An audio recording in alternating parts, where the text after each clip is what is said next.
अब ये देखिए माननीय अध्यक्ष महोदय, आप विद्वान आदमी हैं, मैं कुछ टिप्पणी नहीं करूंगा, मंत्री जी भी सक्षम मंत्री हैं।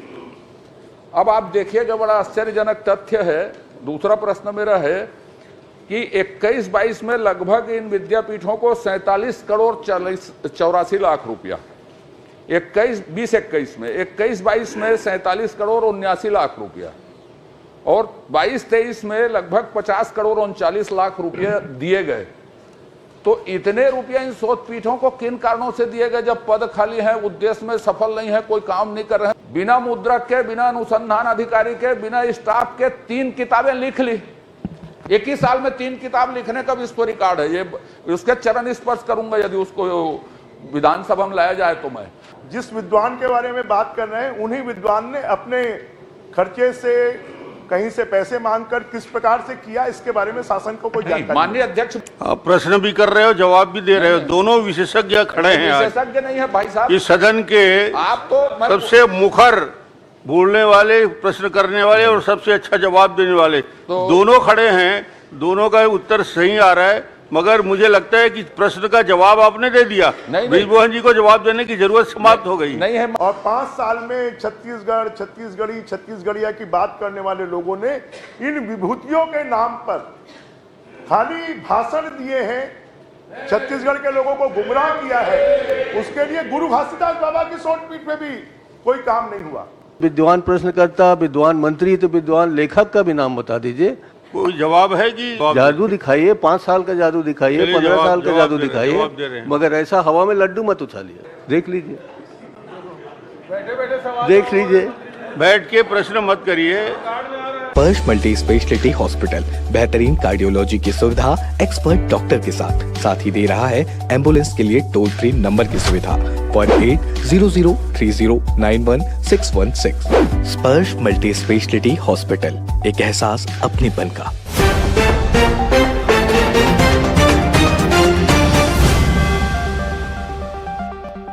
माननीय अध्यक्ष महोदय, मैंने प्रदेश के विश्वविद्यालय में संचालित जो शोध पीठ है उनके बारे में मेरा प्रश्न है। मैं माननीय मंत्री जी से जानना चाहूँगा कि शोध पीठ में पद कब से रिक्त हैं, कब भरे जाएंगे और इसकी स्थापना का उद्देश्य क्या था और उद्देश्यों में कितना ये सफल हुए?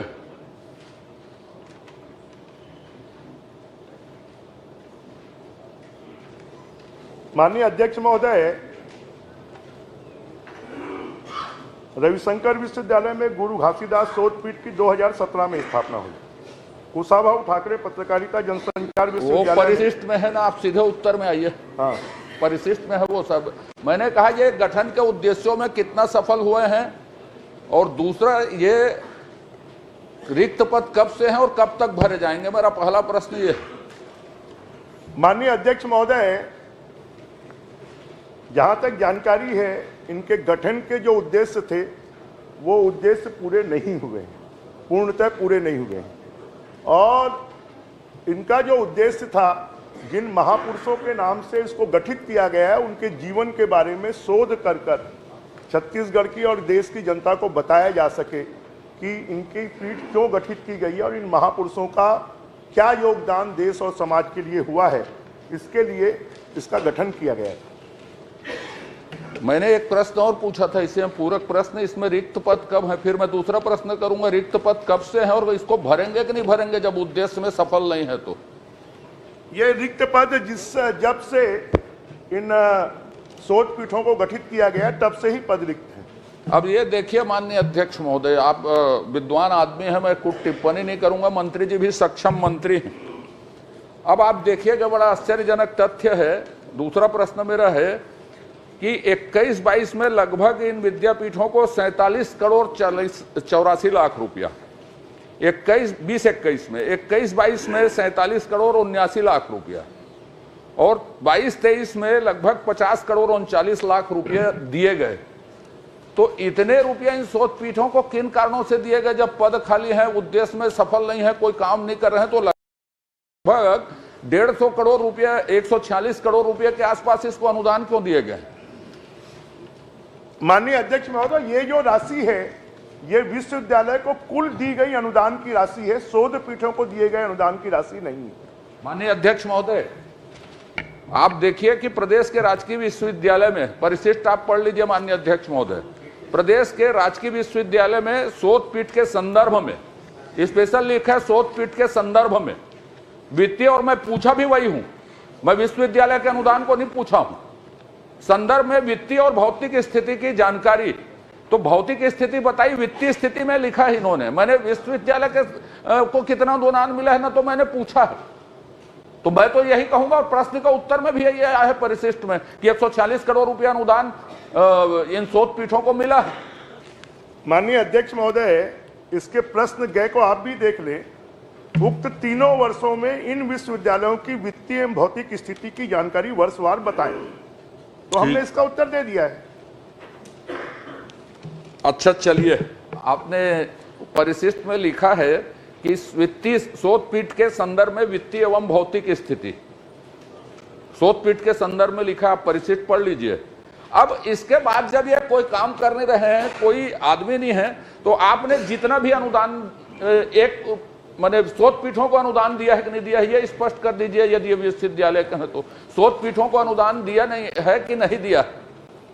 शोध पीठों को कोई अनुदान नहीं दिया गया। कोई अनुदान नहीं दिया गया आप कहा, तो ये एक तो संत का मैं चरण स्पर्श करूंगा।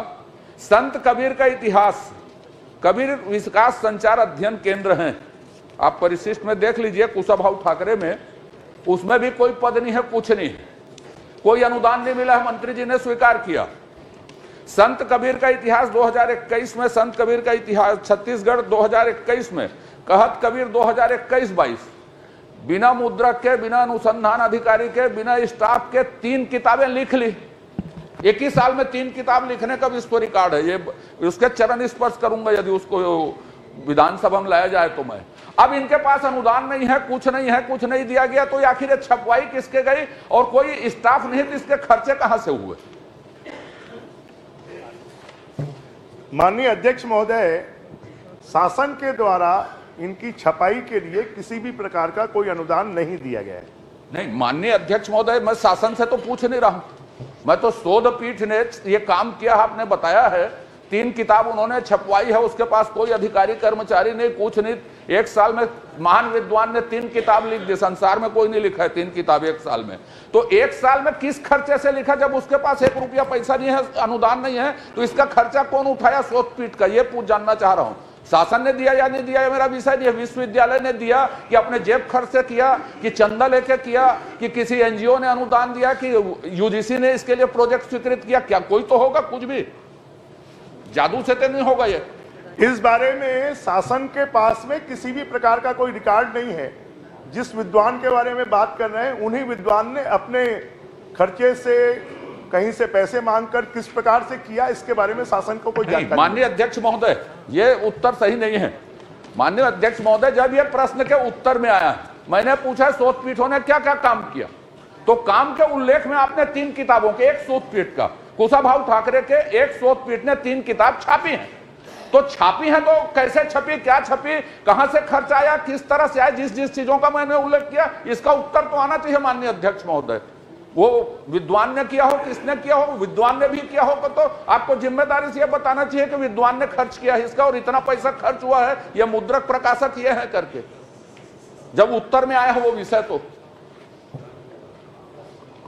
माननीय अध्यक्ष महोदय, माननीय सदस्य की चिंता जायज है, क्योंकि पिछले 5 सालों में शोध पीठों के लिए कोई अध्यक्ष नियुक्त नहीं किया गया, शोध पीठों ने कोई काम नहीं किया।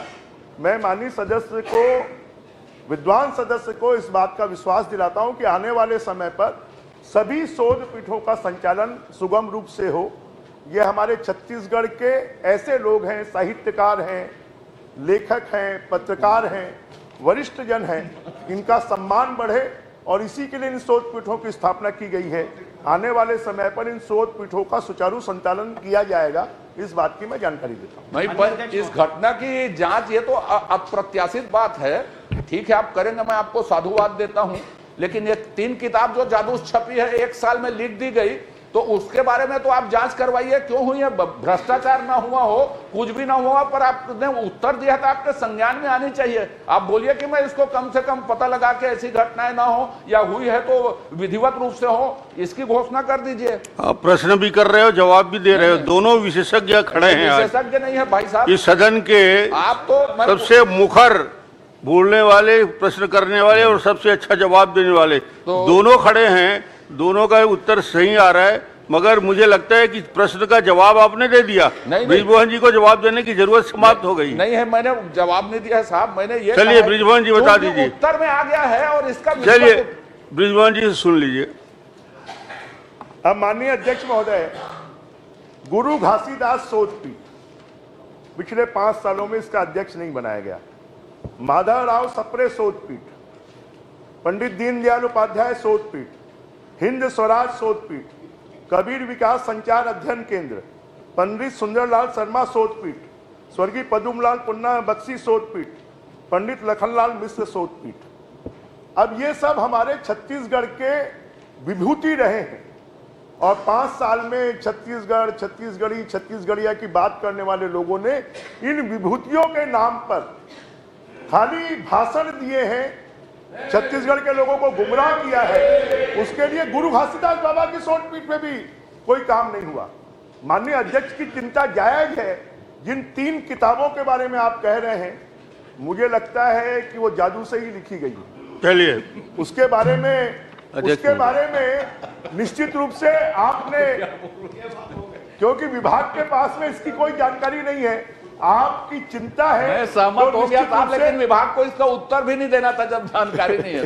वो सारा लफड़ा तो उत्तर दिया इसलिए पैदा हुआ। तो इसलिए माननीय सदस्य की जो चिंता है, उस चिंता में मैं भी शामिल होते हुए हम पता करेंगे। पता करिए। चलिए मोहन जी। माननीय अध्यक्ष महोदय, माननीय विद्वान सदस्य ने प्रश्न पूछा, विद्वान मंत्री जी ने उत्तर दिया। उत्तर में स्पष्ट लिखा हुआ है कि कबीर विकास संचार अध्ययन केंद्र द्वारा निम्नानुसार पुस्तक लेखन कार्य किया गया। ये लेखन किया गया है कि इसे छाप भी दिया गया है, और जिस विद्वान व्यक्ति का नाम आप बार बार ले रहे हैं कि जादू से कर दिया, तो उस विद्वान व्यक्ति का भी नाम बता दीजिए। विद्वान प्रश्नकर्ता, विद्वान मंत्री, तो विद्वान लेखक का भी नाम बता दीजिए जिसने लिखा है। और ये छपा है कि नहीं छपा है? छपा है तो हम लोगों को बंटवा दीजिए, नहीं छपा है तो यहाँ क्यों आया, ये अपने विभाग से पूछ के बताइए। इसमें तो आया है ना उत्तर में।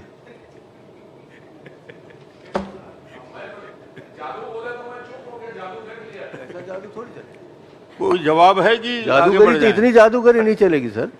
चलिए जवाब जादू दिखाइए, 5 साल का जादू दिखाइए, 15 साल का जादू दिखाइए, मगर ऐसा हवा में लड्डू मत उछालिए। माननीय अध्यक्ष जी, माननीय नेताजी जवाब चाह रहे हैं, मैंने लगभग जवाब दे दिया है। और मैं सोचता हूं कि जो 3 किताबों के मामले में बात मुख्य रूप से चली है, उसके मामले में विभाग निश्चित रूप से पता करेगा कि वो कहां से कैसे उसकी छपाई हुई है, कैसे लेखन हुआ, विभाग पता करेगा। और विभाग पता कर निश्चित रूप से अगर आवश्यक होगा तो ये जानकारी माननीय सदस्य को उपलब्ध कराएगा। मोहन जी का कहना है कि यदि वो उपलब्ध हो जाए, कहीं मिल जाए, तो सदस्यों को बंटवा दिया जाए, इतना ही बात। नहीं, विद्वान जिनने लिखा है उस विधायकों को बंटवा दिया जाए। नहीं सर, लिखा है, ठीक है, उनने खुद लिखा है, लिखा है। अजय, तो इनके अजय, उसका नाम बताना क्या है? अरे वो देख लीजिए, देख लीजिए। बैठ के प्रश्न मत करिए, बैठ के प्रश्न नहीं करेंगे। जब माननीय महंत जी प्रश्न कर रहे हैं तो आपस में बात नहीं करिए। मंत्री जी, आप भी बैठ के बात कर रहे अध्यक्ष हैं। महोदय, मंत्री जी माइक चालू है और माननीय सदस्य से वो सवाल पूछ रहे हैं बैठे बैठे। नहीं ठीक ही, ध्यान रखें। चलिए आप आखिरी प्रश्न करिए। नहीं सर, मैं तो आखिरी, पहला ही प्रश्न आखिरी है, पूछ लीजिए। मैं पूछ रहा हूँ, लिखा है कि लेखन कार्य किया गया है, ये लिखा है। तो मैं बोला किताब मिल जाए तो बंटवा देना। नहीं तो लिखा है कि छपा भी है। वो कबीर के अनुयायी हैं और उनको लग रहा है कि कबीर जी के नाम पर भी ऐसा घपला उनकी सरकार कर सकती है कि कबीर मैं तो लिखा है, निश्चित रूप से उनकी चिंता में मैं भी शामिल हूं और वो किताब अगर मिल जाएगी तो आपको हम उपलब्ध करवा देंगे। पूरे विधायकों को बंटवा दीजिए। ठीक। सर अध्यक्ष श्री- महोदय, हो गया। कबीर साहब ये कहते थे लिखा लेखी की है नहीं, देखन सुनी की बात भी नहीं चलती, वहाँ सिर्फ देखने की ही बात चलती है। जिसको आपने आंख से देखा है तो बताइए। देखा सुनी का अनुपालन किया है उस मंत्री जी ने, लिखा पढ़ी अब नहीं इतना किया। छूट प्रतिभा मत जी, दीजिए अपने वो विभाग लाइन के को। लिखने वाले को हम दोनों मिलकर उनको अब प्रणाम प्रणाम कर लेंगे करते हैं ना, आप और- करेंगे, मैं चलिए, मैं बहुत जाके हो ही गया। प्रणाम कर सकता माननीय हूँ। अध्यक्ष जी, हो गया, धन्यवाद। माननीय अध्यक्ष जी, फूल सिंह राठिया जी। खुश है तो फिर खुशी मना ले, छोटा बड़ा केक मंगा ले, संगम में मिलता है बढ़िया केक, संगम में मिलता है बढ़िया केक।